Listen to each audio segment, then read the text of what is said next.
Good afternoon. I'm Muffy Clark Gill, and I am very pleased that Naples Botanical Garden asked me to help participate in their new fiber exhibition.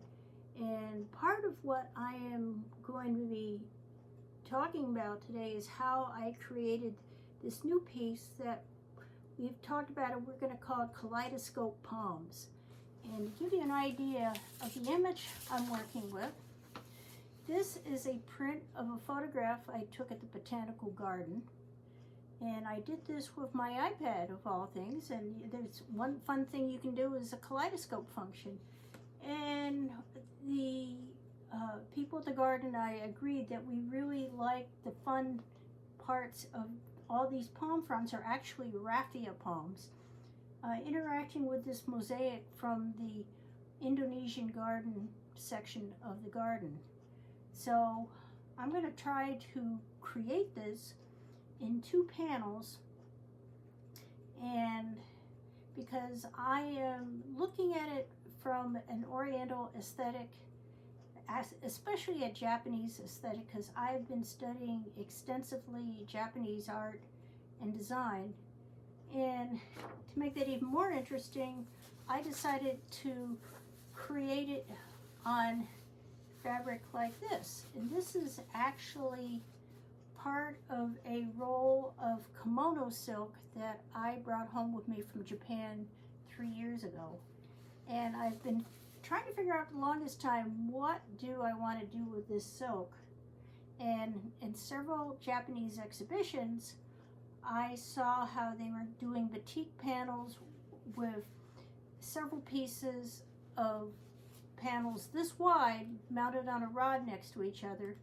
So I thought it would be fun to do this piece on 2 panels. So I went ahead and plotted out how am I going to do this piece. And to give you an idea, I do a line drawing first, and from this photograph I converted in Photoshop to a line drawing, and this is the line drawing that I have done. It's actually 2 of the color images put together. They're spliced here, and then what I am going to do is, since these are narrow, I purposely made these wide enough so I could lay this side by side on the panels.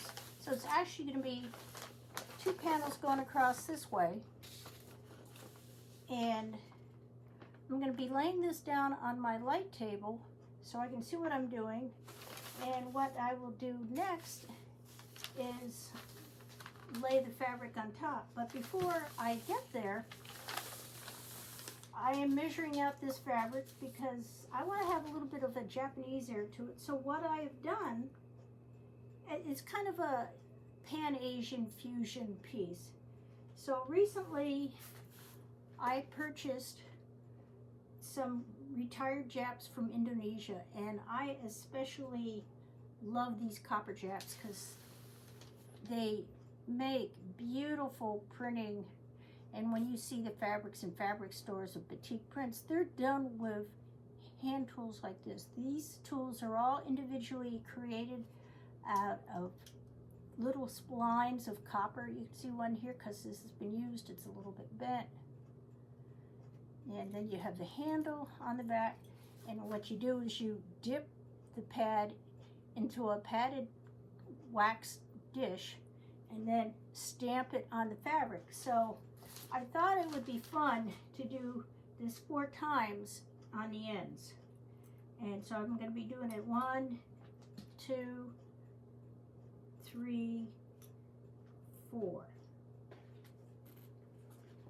So I'm hopefully, we'll see what happens, how it comes out. And I want to have a break in this bottom panel before I start the drawing for the main portion of this.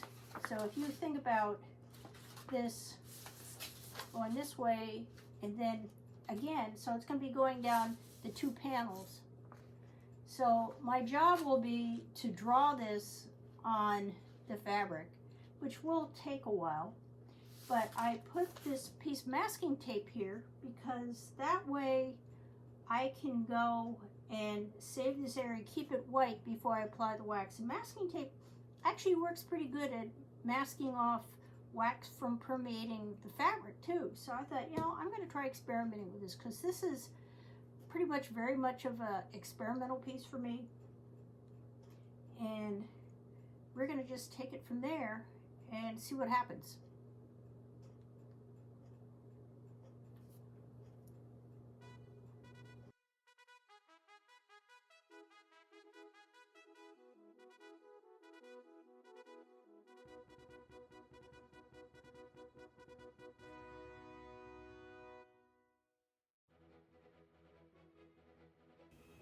Here I am drawing with an Indonesian tool known as a janting. The janting allows the wax to dribble out of the spout at the base so I can draw with it and fill the shapes where needed.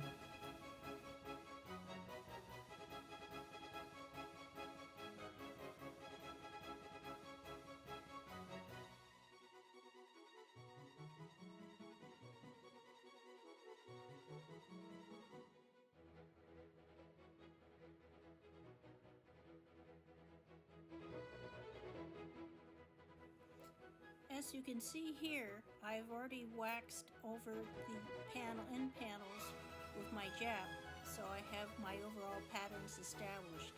I also took a spare piece of fabric and waxed that with the jap as well, so I would have a backup in case anything went wrong.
Now I'm starting to add my first color, a light green dye.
As I work my way into the main panel, I'm adding yellow so I have a brighter base in which to add my other green dye so it'll be more intense.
Now I'm adding dark green to the stencils I did at the top and to the bottom pieces where I had done the Jap printing.